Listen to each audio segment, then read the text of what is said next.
Bom dia, boa tarde, boa noite para você que está aqui assistindo. Esse é o Rock the Future, um podcast destinado a abalar as suas percepções de futuro. Hoje a gente está aqui com a Pá Falcão, que é uma pessoa especialista em tecnologia, mas também em gamificação, membro de uma das associações mais enigmáticas e diferentonas da face da Terra, que é a Mensa, e além de tudo, também astróloga, que é para juntar tudo isso num pacote só. Pá, vou pedir para você contar um pouquinho de você e um pouquinho do que são essas interações todas que você tem aí com o universo da astrologia, da tecnologia, dos games e da Mensa, que eu acho que são coisas divertidas de contar, que eu acho que ninguém nunca ouviu falar. Aliás, ela é toda diferente mesmo, olha o arco-íris ali em volta da pessoa. Então, oi, pessoal, tudo bem? Então, vou contar para vocês que, assim, né? Se fosse definir uma palavra para mim, seria por quê? A minha mãe conta que desde que eu comecei a falar, eu só perguntava por quê. Ela estava escovando meus dentes e eu falando, por que isso? Por que aquilo? Por quê? Então, essa enorme tentativa de entender o mundo, né?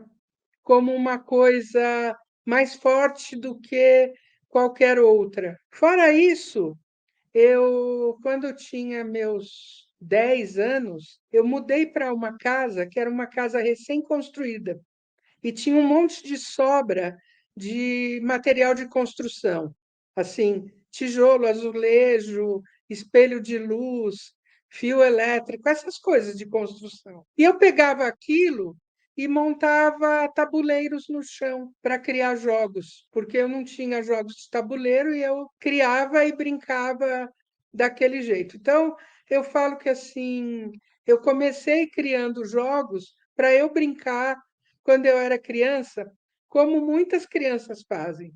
Só que eu não parei como muitos adolescentes fazem, talvez porque eu fosse uma adolescente muito imatura. Aí, quando eu tinha 18 anos, eu sofri um baita acidente, fui atropelada por 2 carros, tive que passar um ano na cama. Aí me davam livros, né? Eu sempre adorei ler. E um dos livros que eu ganhei foram 2 livros muito importantes nessa época. Um livro de realismo fantástico chamado Despertar dos Magos e o outro, O Grande Livro da Astrologia. E daí eu li esses 2 livros e falei, nossa, isso aqui é super legal. Mas assim, eu queria saber o porquê de tudo. E gostava de jogar e queria saber o porquê das coisas. Fui, depois desse um ano, fazer faculdade de computação, né? Por que faculdade de computação? Porque eu ia arrumar emprego rápido, ganhar bem e poder sair da casa dos meus pais. Essa era a coisa, né?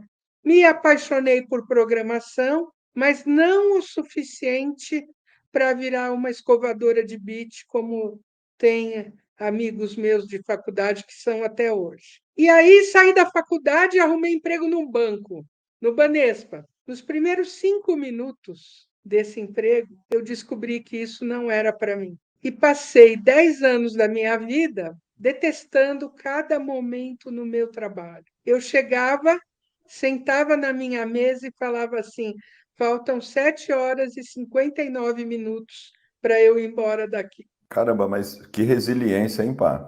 Na verdade, não era resiliência, era não saber fazer outra coisa para ganhar dinheiro, Cris. Não, porque eu falo isso porque tem gente que fica lá 7 anos para descobrir que não gosta, né? Não, Você já foi nos descobriu logo primeiros de 5 minutos. cara. É. E aí eu comecei à noite e tal a estudar coisas esotéricas relacionadas com astrologia. Tararararã. Aí, quando eu tinha 28 anos, eu resolvi, então, ir para um lugar que tem na Escócia, chamado Findhorn, que é uma comunidade que tem lá na Escócia. Porque eu falei assim, talvez, se eu aprender a dar workshops esotéricos, eu consiga largar de ser analista de sistemas, que era o meu grande objetivo na época. E aí fui, né? É um lugar muito legal, tá? Se você pensar na Grã-Bretanha, né, na ilha da Inglaterra, como um retângulo, tá? É no litoral norte, ou seja, Ali é na Escócia, no litoral norte.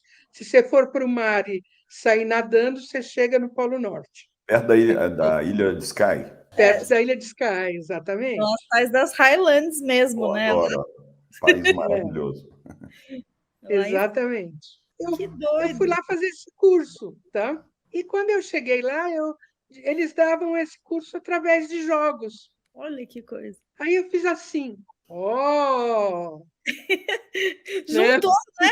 Olha, finalmente casou aqui uma coisa com a outra. Coisas que aparentemente não teriam nada a ver, né? Exatamente. E o mais legal de tudo é que os jogos eram cooperativos. E eu nunca gostei, eu sempre adorei jogar e nunca gostei de competição. Eu, na minha época de adolescência, eu ficava 4 horas numa máquina de pinball sem dar um tranco na máquina, porque eu achava que dar um tranco na máquina não era ético. Não, e continua não sendo, viu? Pois é. Né? Eu tô De rindo fato, aqui, não é ético. eu só consigo jogar dando um pouco na máquina. No fim. Aliás, tem uma parte da frases obscuras da Márcia. Você sabe que eu sou uma pessoa razoavelmente boazinha e ética em quase tudo na minha vida, menos jogando.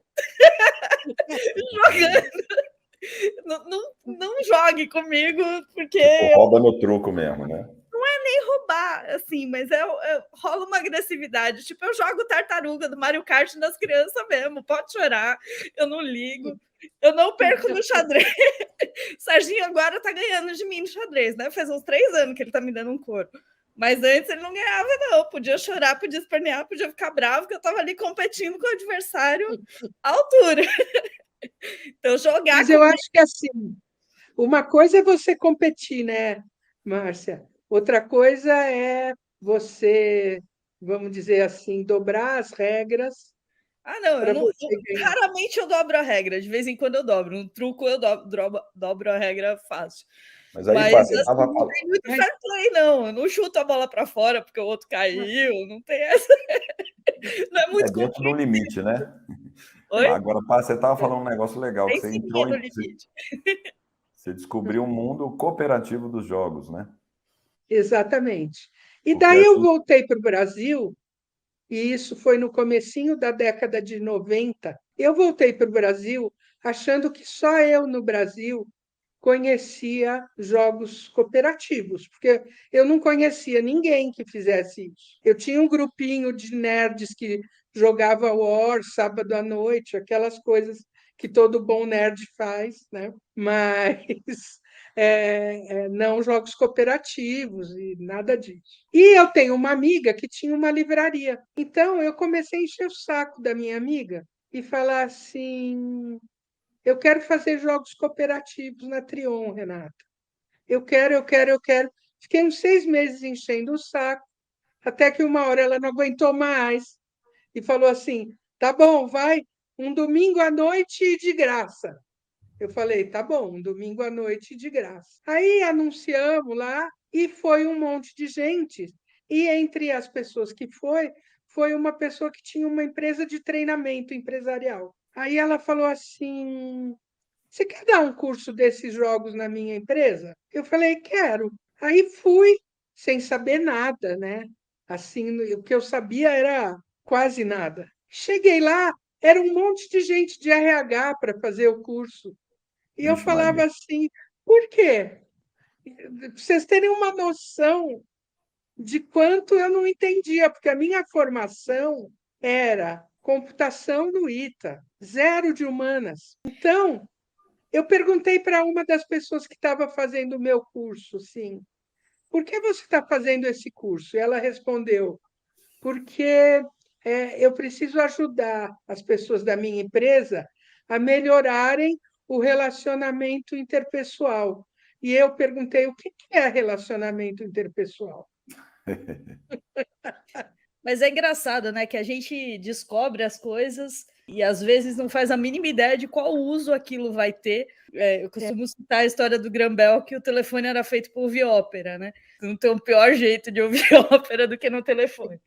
E a gente vai descobrindo essas coisas. Você sabe que eu esbarrei nos jogos cooperativos também nessa coisa de tentar fazer desenvolvimento local nas cidades.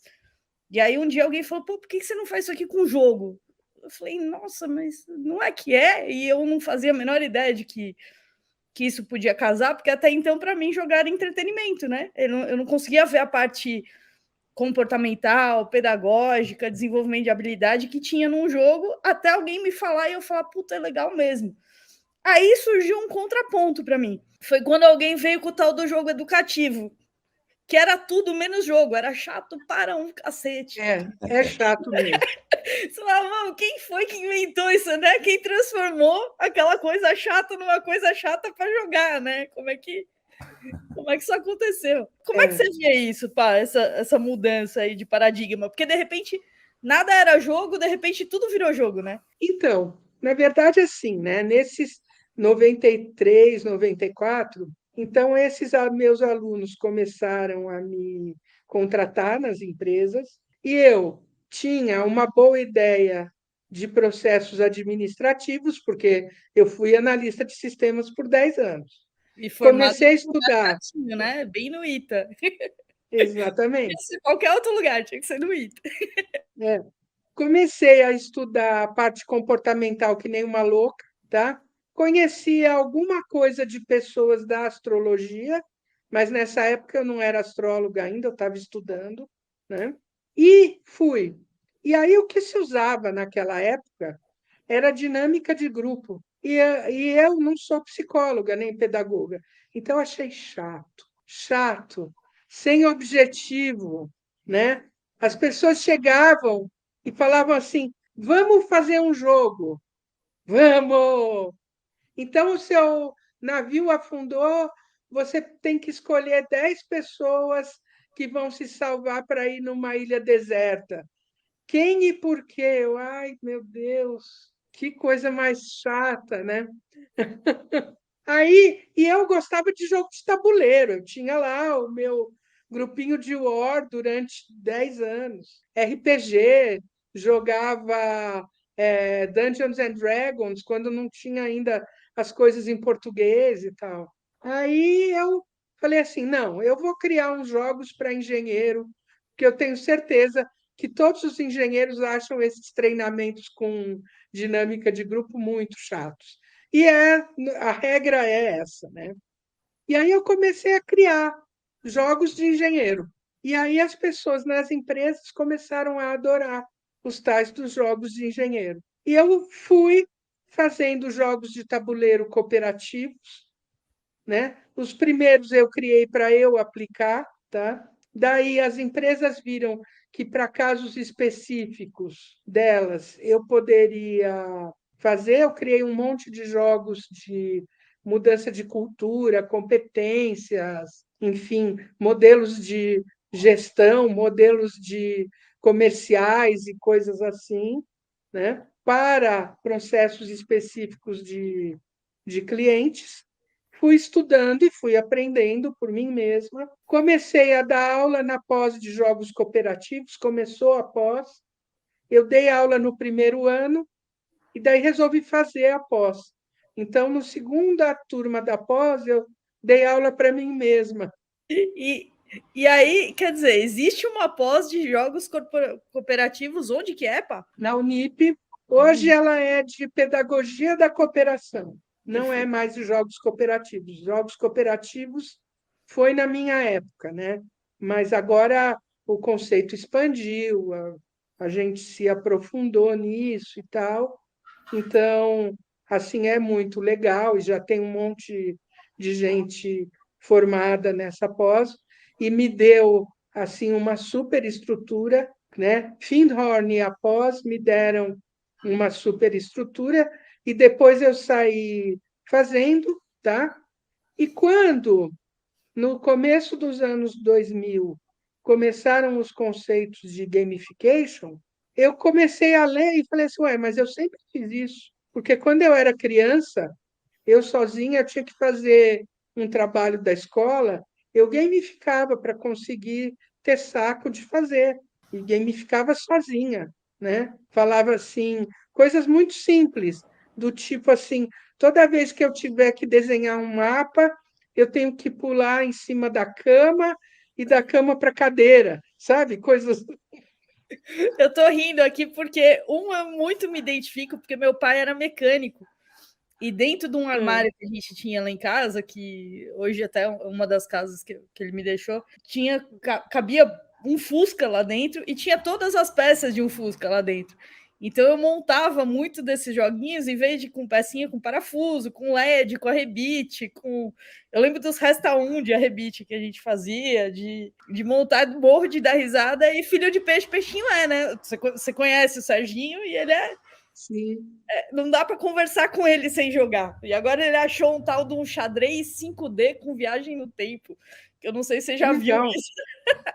Não. Nossa! Agora, deixa eu aproveitar e fazer uma pergunta aqui, já que a pai, interrompendo aí sua história ainda um pouquinho, pá, mas para aproveitar esse momento que você está fazendo aí, muito legal, uma transição, né, contando aí da sua vida, e ao mesmo tempo fazendo uma transição de quando a coisa do jogo era uma coisa de nerd ainda, de nicho e etc., e agora virou algo mainstream, e até para o pessoal que tá nos assistindo entender, qual é a diferença, então, do jogo mais como a gente conhece do ponto de vista nerd e dessa história toda de gamificação que virou muito pop. Qual que é essa diferença aí? Porque muita gente, né, ouve gamificação e fala, ih, tá falando de videogame. Não é bem assim, né? Não, o jogo, vamos dizer assim, ele tem início, meio e fim, tá? Então, você joga com um determinado objetivo dentro de regras lá, e tem início, meio e fim. Isso é uma corrente, porque a corrente que eu sigo é a do jogo infinito, que é encarar a vida como um grande jogo o tempo todo, tá? Gamificação é você usar elementos de jogos para trazer isso para uma tarefa. Então, a gamificação nem sempre é lúdica e não precisa ser. Na minha opinião, é muito mais legal se for lúdica, mas tudo depende das pessoas que estão envolvidas, se elas se motivam pelo lúdico ou não, porque nem todo mundo. Então, eu vou dar para Tem que você um odeia, né? exemplo, tá? Essa mania que tem agora de fazer as coisas com post-it na parede é gamificação, mas não Hum, é um jogo, tá, mas explica isso tá? melhor. Por que que é gamificação? Porque é mais divertido, ele é É dentro de um mais contexto de mais... divertido, é muito mais legal você pôr um monte de post-it do que você desenhar um processo. Entendi. Visualmente mais fácil de ver também, mas ele tem essas etapas de alguma forma, das recompensas também, né, acontecendo. Acho que muita coisa é Então, complicada, né? Até os próprios likes, de alguma forma, também são, né? Porque você vai, joga um negócio sim, lá e fica esperando ele voltar te dando um feedback ou não, é quase um jogo, uma certa forma de jogo. são elementos, né? O que é importante nesse caso, né? É você entender que, como tudo, tá? Apesar das empresas tentarem fazer com que todo mundo seja igual e queira as mesmas coisas, as pessoas não são iguais e não querem as mesmas coisas. Então, se você quer realmente fazer com que a pessoa, no trabalho ou em qualquer atividade que ela esteja fazendo, melhore muito a performance dela, ela precisa ter alguma coisa que a motive. E para diferentes tipos de motivadores, existem diferentes tipos de elementos de jogos. Que tem um pouco a ver com aquela história de seguir a dopamina, ou eu estou inventando aqui? Tipo, Nem sei do que você está falando. faz alguma coisa que vai fazer seu cérebro ficar felizinho, e aí ele volta e. Sim, Né? exatamente. Só que para pessoas diferentes, Tá no lugar são coisas diferentes. Então, por exemplo, tem pessoas que se motivam pelo desafio e tem pessoas que se motivam pelo medo de perder. Tem pessoas que se motivam por relacionamento e tem pessoas que se motivam por coleção. Então, alguém que é relacional, não adianta você dar medalhinha para ele. Ele não quer medalhinha. Ele quer gente na rede dele. Uhum. Ele quer se conectar, né? Exatamente. O cara que não é que ele é o cara que gosta de propriedades, ele é o colecionador, aí, a não ser que ele encare a rede dele como uma coleção, ele não está nem aí para se conectar com as pessoas.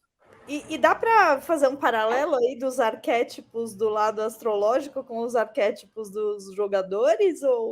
E você faz essa. Dá, mas o paralelo mais assim que eu encontrei foi com o Xing. Por quê? Porque o cara que desenvolveu esse trabalho de motivadores de gamificação é o Yokai Shou, que é chinês, tá?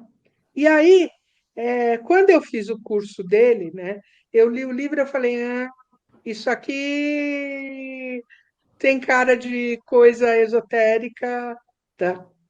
Aí eu fiz o curso com ele, são 8 motivadores que encaixam perfeitamente em 8 trigramas e fazem um baguá. Não o baguá que se usa para Feng Shui, as coisas não estão no mesmo lugar dentro do nosso cérebro, mas eu identifiquei o baguá. E aí eu perguntei para ele falou, não, de jeito nenhum. Ele é um cara jovem, ele deve ter os seus 30 e poucos anos, então ele ainda está naquela fase que eu não posso admitir que eu usei um conhecimento não mainstream para criar alguma coisa legal, né? Mas eu peguei o trabalho dele e aprofundei em cima do Feng Shui, tá?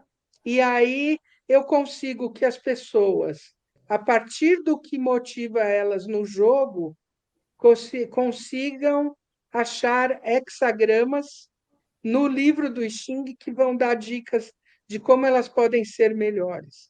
Que joia, que joia. Que legal. Pá, você acha que hoje é difícil pensar o ambiente corporativo sem algum elemento de gamificação?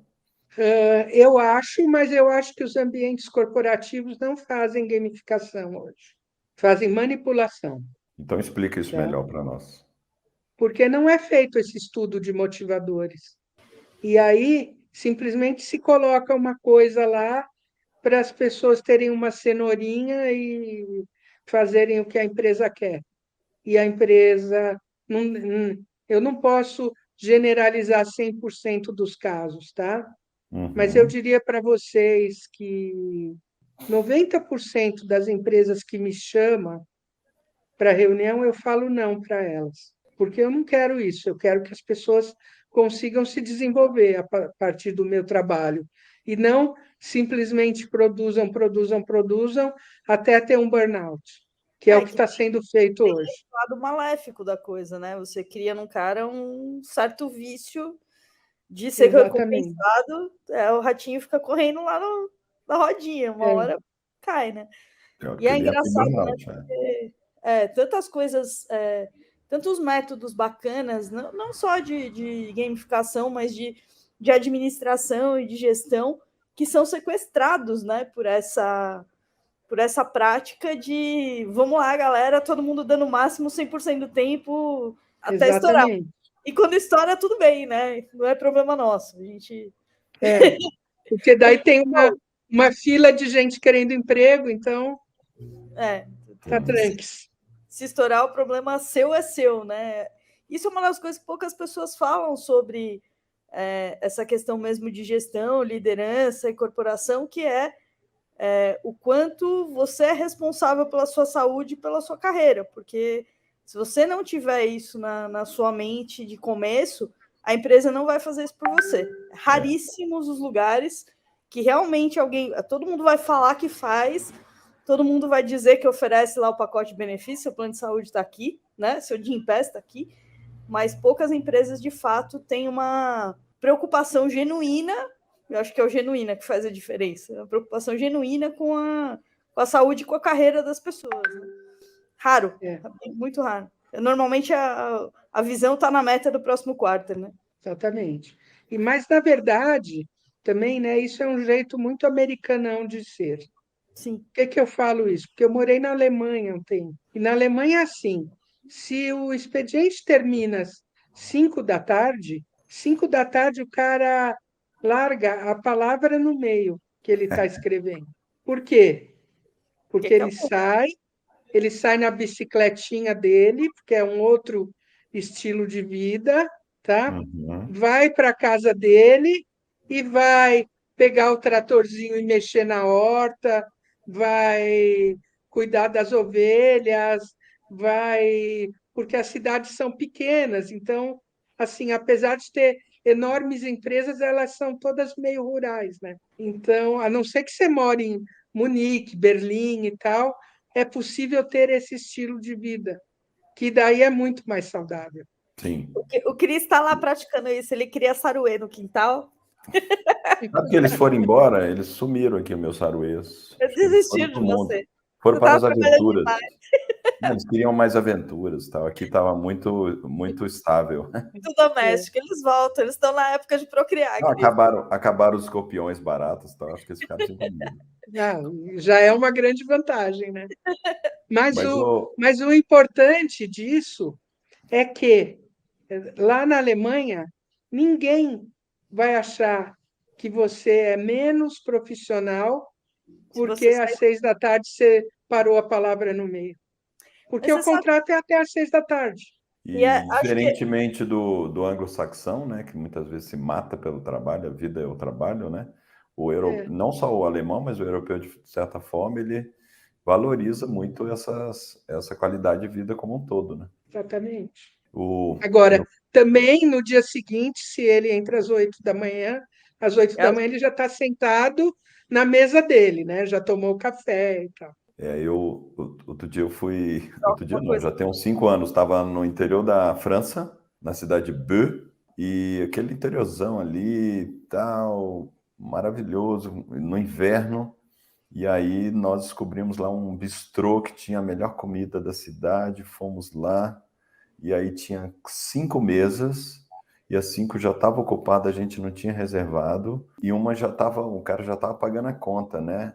E a mulher falou, vocês reservaram mesmo? Eu falei, não, mas é porque fazemos só 5 mesas aqui, e pronto, não tem mais ninguém. Mas aquele casal está indo embora. Eu falei, não, mas o nosso expediente são as 5 mesas, e tá bom, ninguém vai se matar de trabalhar aqui para atender você. Agora, pá, deixa eu pegar aqui uma questão mais filosófica, que é o seguinte: nós vivemos muito no século XX, foi muito essa ideia, né, de que trabalho é uma coisa, vida é outra, prazer é outra. Então, você vai para o trabalho, você não vai se divertir no trabalho, você vai trabalhar. Inclusive, a origem da palavra trabalho tem a ver com labor, com escravidão, né, Uhum. com coisa ruim, com coisa de peso, né? De árdua, a ideia de solidez, yang. E então você vai trabalhar, você não está ali para se divertir. Depois você vai para sua casa e você vai se divertir. Você vai ligar a TV, vai assistir um jogo, vai tomar sua cerveja, vai jantar com a sua família, né? E quando a gente coloca, ainda mais para o pessoal da velha guarda, né? Por exemplo, e eu que sou um cara da área pública, e a gente fala, não, vamos aqui tornar o ambiente... Na área pública, esse discurso é ainda mais pejorativo, né? Porque fala, nossa, nós estamos querendo aqui deixar o ambiente mais divertido, as pessoas ficarem se divertirem. Como é que é? Nós estamos pagando salários com recursos públicos, as pessoas têm que se divertir. Divertir o caramba, vocês estão aqui para trabalhar. Mas claro que vem toda essa onda, né, de gamificação, de humanização do trabalho, de tornar o trabalho mais engajador, mais motivador, de você trabalhar, né, que tem a ver com a ideia de produtividade e eficiência também, né, que briga com esse conceito aí, que cria essa tensão, né? Como é que você vê, então, a evolução dessa forma de pensar a gamificação e a resistência que ela tem? E aí eu queria muito que você falasse um pouquinho assim de casos concretos que você vê, né, de pessoas, sei lá, corporações que tinham resistência e os benefícios que geraram, inclusive para sua carga, né, sua força de trabalho, trabalhar melhor e às vezes até com mais rendimento, né, porque a pessoa trabalha mais feliz, vai ficar menos doente, ter menos licença, ter menos burnout, aí vai. Eu acho que assim, né? Uma coisa é a gente perceber que não, nós somos uma pessoa, né? Se você não consegue ser uma pessoa íntegra, você tem alguma desordem psiquiátrica, não é isso? Uhum. Então, por exemplo, tá? Se você é um sacana no trabalho, você não vai ser legal em casa, tá? Você não consegue sustentar isso. Por que eu falo isso? Porque eu vejo, por exemplo, né? O meu pai, quando se aposentou, ele colocou no lugar dele, né, como sucessor na empresa. Meu pai era diretor comercial da Ericsson, tá? Um cara que era um terror, as pessoas morriam de medo dele, tá? E aí, ele, quando ia em festa com a mulher e os filhos, ele era todo bonzinho. Só que a filha dele era da minha idade e um dia ela falou assim para mim, ó, pá, isso é tudo balela, porque você não consegue, tá? Então, essa separação trabalho-casa, nós somos uma pessoa só. Claro que o ideal é a gente buscar a felicidade da gente a maior parte do tempo, né? Viver em alegria, tá? Só que para viver em alegria, você precisa de equilíbrio entre trabalho, família, seu lazer, seu descanso, seu crescimento pessoal, tá? Todas essas coisas. Então, não adianta a empresa falar assim, não, aqui a gente se diverte e tal, e fazer o cara ficar lá 16 horas por dia, né? E as pessoas muitas vezes ficam, né? Não, e aí você me lembrou exatamente dos hamsters, eu lembrei da ratoeira, né? Que as startups começaram a criar as ratoeiras. Então, tá bom, você quer se divertir trabalhando, a gente vai pôr toda a diversão aqui dentro, desde que você se divirta dentro desse quadradinho. Ó. Tem uma piscina de bolinha ali, uma mesa de ping-pong, um barril de É, chopp, mas você não pode ir embora. Você vai se divertir dentro do nosso contexto. exatamente. Que rola Como, como aconteceu comigo, que estava trabalhando no Google, tá? Naquela sala que tinha uma mesa de bilhar no meio da sala. E eu não estava, eu estava no micro, numa outra mesa no micro, né? E eu estava lá trabalhando, um cara muito ruim foi jogar bilhar, a bolinha de bilhar saiu da mesa e caiu entre eu e o meu micro. Assim, passou pela tela do micro e caiu na minha frente. Nossa Senhora. E ainda você podia ter tomado uma bronca aqui que você estava se divertindo no horário de trabalho, não é? Porque você não estivesse do lado da mesa do bilhar.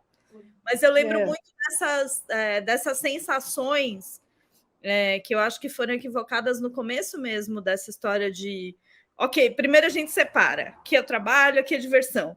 Depois tá bom, a gente junta, mas aí juntou demais, né? Nesse sentido mesmo de sequestrar toda a sua diversão, ela tem que estar correndo em torno do trabalho, que é o perigo pendular do outro lado, né?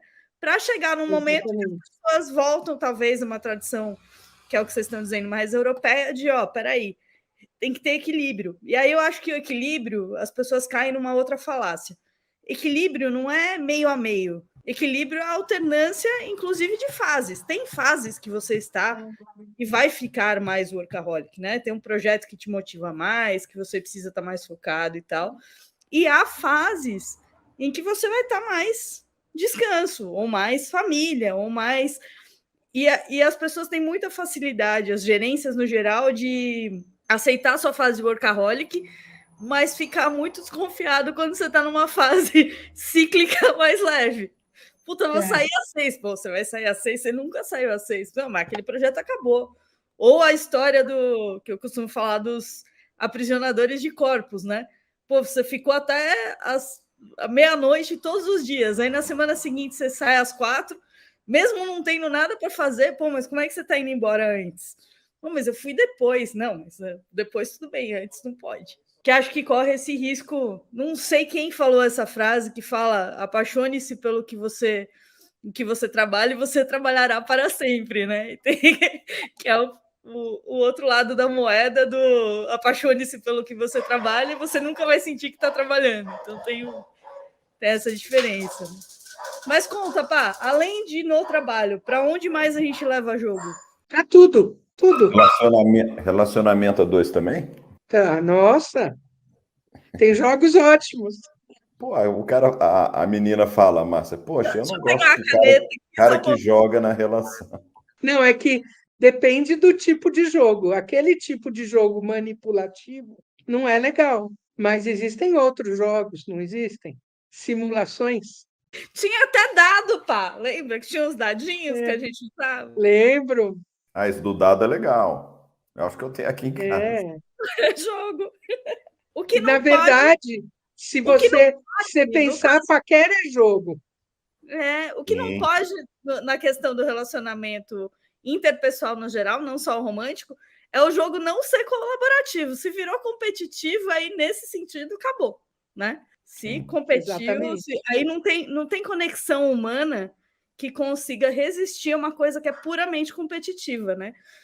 E engraçado, eu vi essa semana uma cena, que eu não vou lembrar quem são os jogadores de basquete, mas você viu que o cara tá de fora do garrafão, eles estão disputando a bola, o cara tá de fora do garrafão, pega a bola, ele joga para cima e do meio da quadra quase, os dois ficam juntos assistindo a bola chegar até a cesta e cair. E quando cai na cesta, os dois comemoram, mesmo eles sendo adversários. Porque é uma jogada linda, né? E aí por isso que eu acho que talvez os esportes consigam ainda existir em modo competitivo, porque por trás daquilo existe uma certa cooperação de fato, não só focada no ganhar, mas focada no desempenho, na melhoria, na ajuda, no fair play, né, na história. Mas fora Porque, na disso, verdade, a competição e a cooperação são dois lados de uma mesma moeda.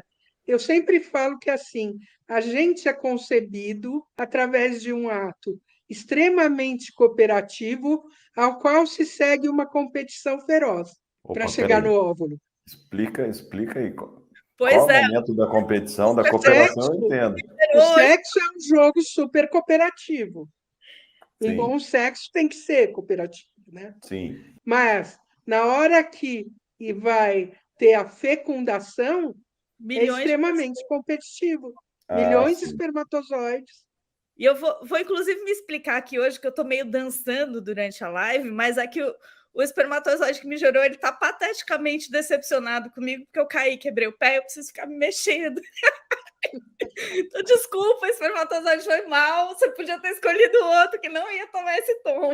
Mas é porque você é inquieta que você conseguiu vencer, ó. Tá vendo? Chegar lá no óvulo. Né? Não, agora eu tô quieta demais, meu pé tá assim, tipo, pra onde eu vou?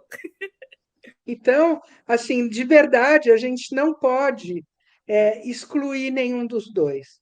Nós estamos num momento onde o jogo cooperativo tem que ser altamente valorizado, porque a competição está exacerbada. Mas, na verdade, o ideal é um equilíbrio, como tudo, sempre. Inclusive, você acredita que também nós não vamos ver o fim da competição, né? No mundo utópico, da era de Aquários, que as pessoas falam, não, não vai ter mais competição, veremos no mundo altamente cooperativo, mas isso também pode ter o seu lado negativo, não é mesmo? Isso não existe. É só observar a natureza, Que tem muita competição, né? tá? Tem muita competição e muita cooperação. Na verdade, eu falo sempre que tem uma dança. Eu acho que a dança é uma metáfora Tá? boa. Exatamente. Então, assim, né? Se você observa as leis naturais, eu não sou uma cientista, mas eu me considero muitas vezes uma cientista por causa do porquê e por causa do observar, né? Assim, a gente vê todos os processos naturais acontecendo assim mesmo, como uma dança, né? De uma maneira muito sincrônica e tal. É muito legal. Eu amo. E aí isso tem tudo a ver com astrologia, né? Porque a astrologia é o saber dos ciclos. Então, a gente consegue entender esses ciclos, como eles funcionam. Então vamos acabar falando de astrologia, né, Márcia? Porque, inclusive, Falar do signo de Virgem no zodíaco, que aí a gente já a gente já é o pega meu signo. a É função o meu signo.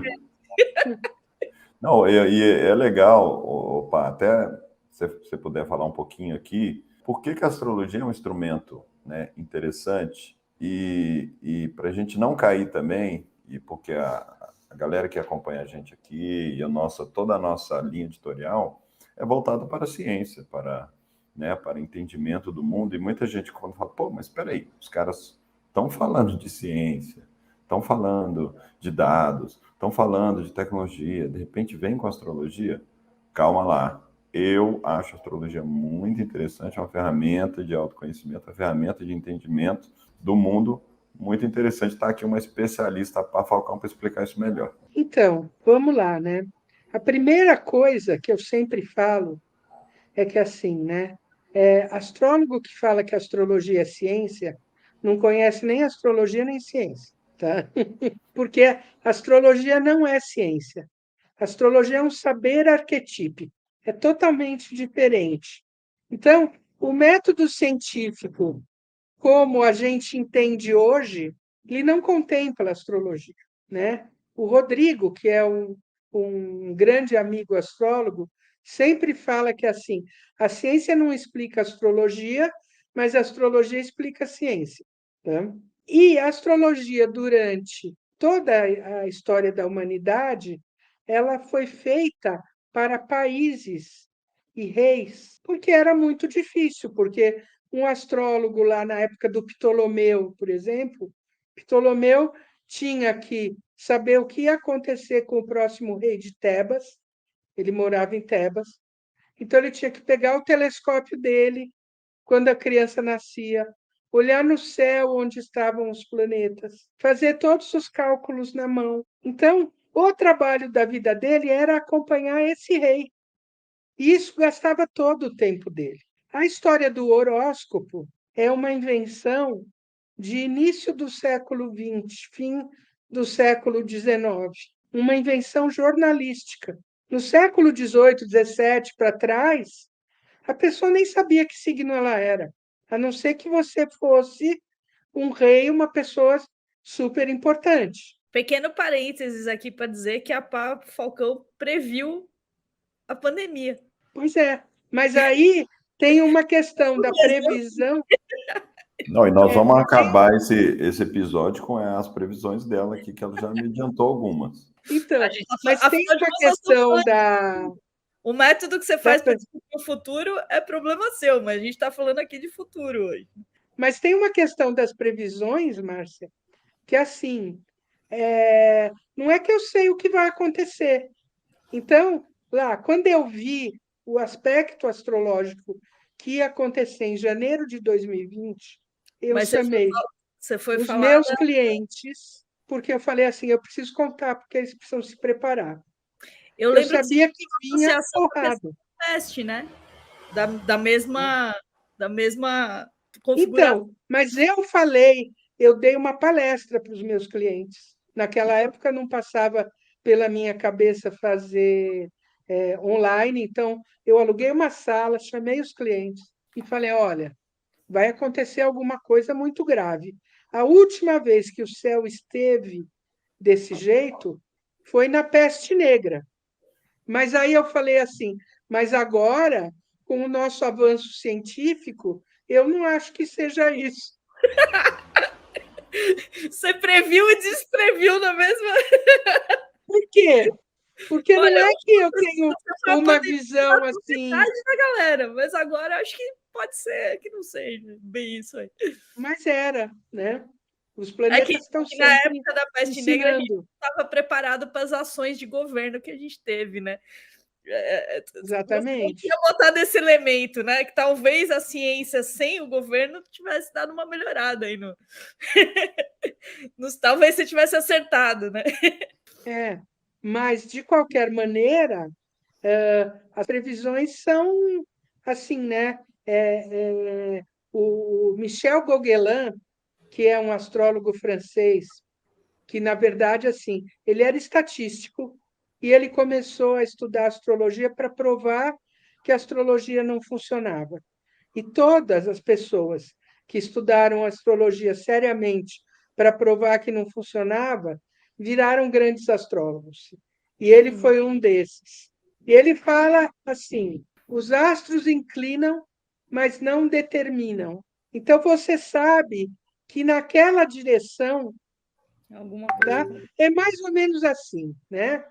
Se você é um adolescente e você só vai em balada e para de estudar e dorme até tarde e não chega na aula todo dia, inclina para você se ferrar na escola, mas não determina, se de repente pode até conseguir. É tipo o Cris que vai para balada hoje, quer fazer reunião amanhã de manhã. É. Parece que vai dar errado, mas pode ser que dê certo. Né? Vou para um show de Exatamente. rock, é diferente de balada, tá? É uma balada com Sepultura, gente. Beijo, Igor, beijo, Max. Eu vou mandar para vocês esse link.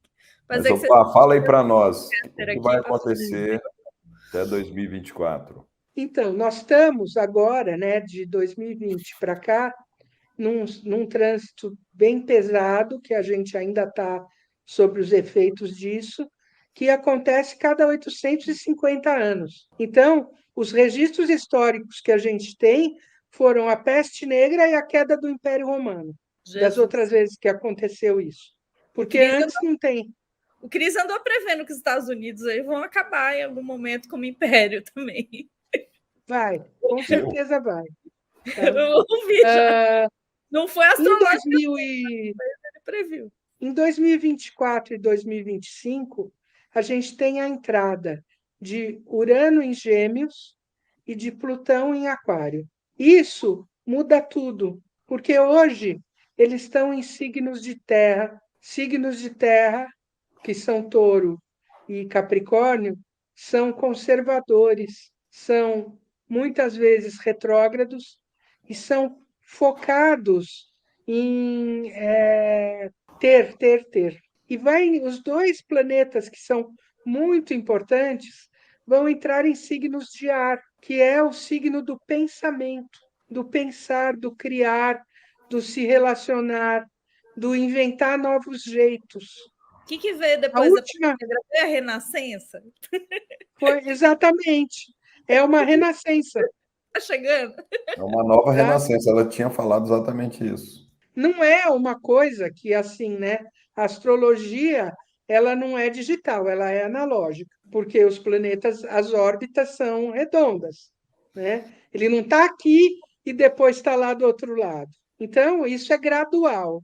Em 2024, a gente vai começar a sentir, 2025 também, e vai cada vez melhorar mais isso. Toda a briga entre o inovador e o conservador que está acontecendo nesse momento no mundo é porque, inconscientemente, os conservadores percebem que está passando o tempo deles, está acabando. É o último grito É o desse último ciclo. grito. Exatamente. Desse ciclo, nunca some. Daqui a 800 anos acontece de novo. Não, pá. Mas vão ser outros conservadores no outro nível. Sim, sim, exatamente. Então, assim, são coisas inimagináveis, porque, assim, o que será que vai acontecer de tão legal?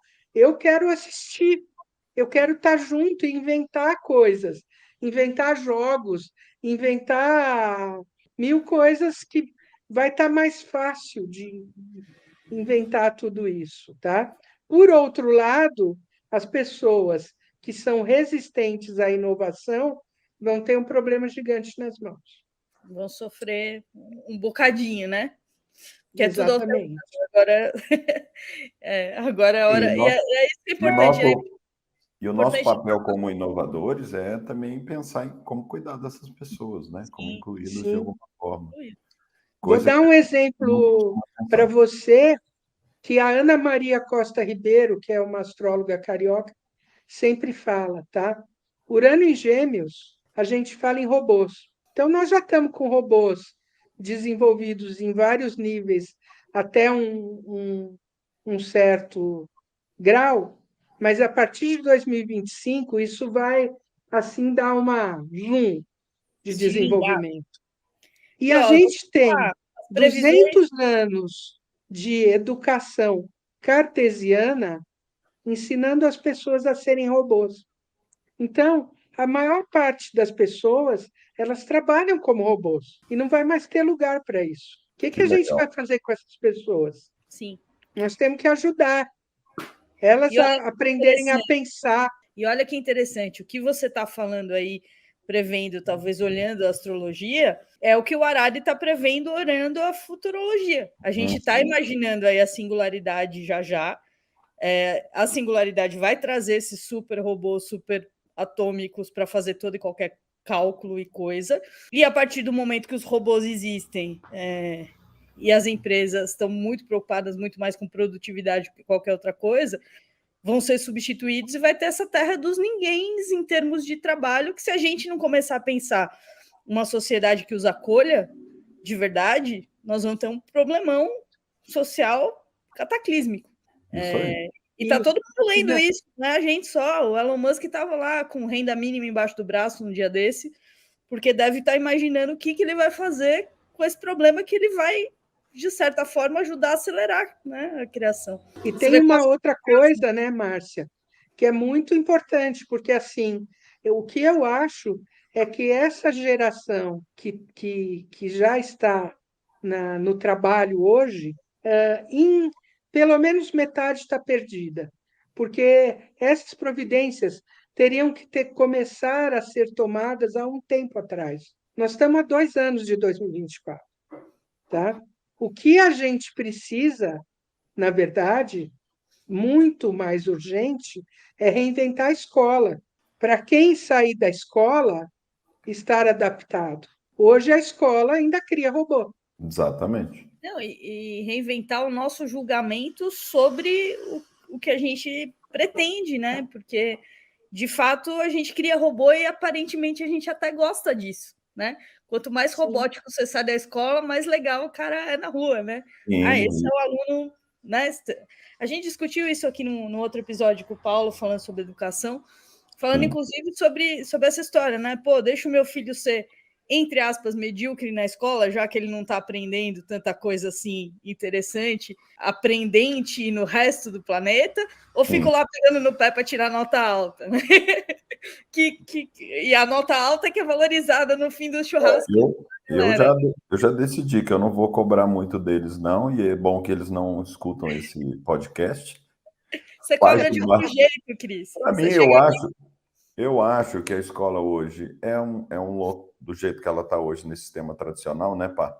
Ainda cartesiano, não sei o que lá, treinando pessoas para entrar em Enem, e vestibular e etc.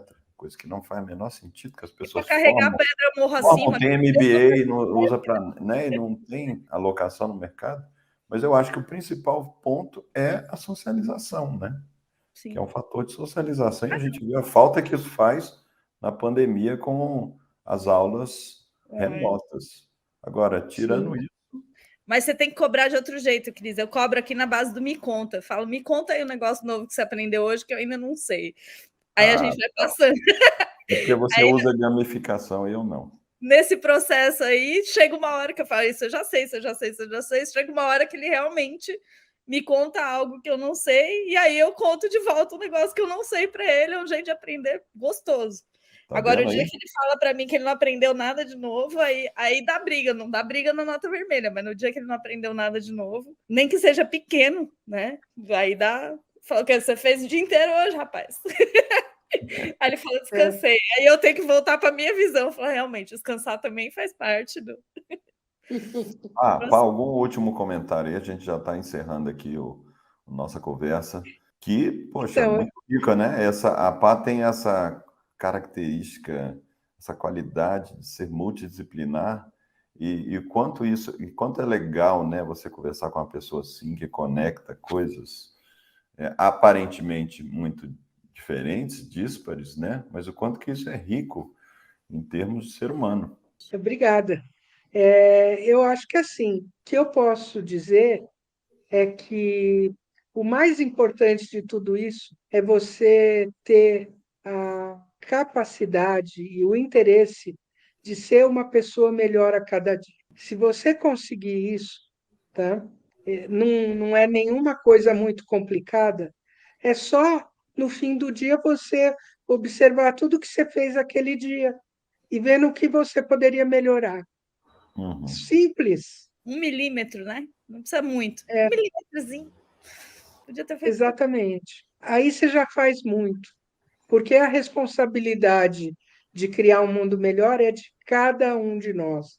Não é de um político, não é de uma empresa, não é de uma técnica, é de cada pessoa. Então, assim, esse planeta vai para frente sem precisar excluir a humanidade se a gente tiver altura. E se a gente estiver paradinho assistindo, também não vai mudar muita coisa. Então, realmente, Exatamente. vai fazer algum movimento para um lugar um pouco melhor, né? É isso. Acho que a gente super agradece você ter vindo. Maravilhoso, viu, Pá? Tá vendo? Obrigada, pessoal. Eu vou fazer só mais um pequeno comentário, que é o seguinte: depois eu vou deixar os links aqui da Pá.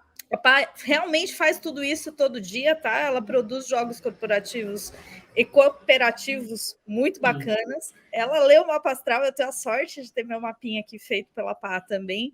E ela faz parte de uma associação super bacana, que não vai dar tempo da gente falar hoje, mas que é a Mensa, que é essa associação para pessoas com altas habilidades em algumas áreas, que é um negócio super, super, super legal, uma associação que está sempre procurando gente nova, que, para mim, abre um monte de perspectivas em relação ao que o meu filho, que tem altas habilidades, pode fazer. Então, depois a gente marca um episódio só sobre Mensa, mas a gente já super te agradece. Quando Valeu é que você demais. uma astróloga que se formou no ITA, é super dotada e ainda faz jogo desde que é nenenzinho, fala a verdade. Caramba, tô achando aqui meu currículo tão pobre, nossa. Junto. E você tá com essa roupa Imagina, assim, gente. as personas ali no. Valeu demais. Aí meu pai falava assim: quando você vai trabalhar? Eu ouço isso todo dia. Eu ouço duas coisas todo dia. Quando eu vou trabalhar, para quem não entende o que eu faço, e quando eu vou parar de trabalhar, para quem acha que eu trabalho demais. Nunca tá bom. Vai acho maru, nunca tá certo. Beijo, gente. Beijão para vocês. Gente, tchau, valeu. obrigada. Tchau, Vai lá, tchau. Sepultura!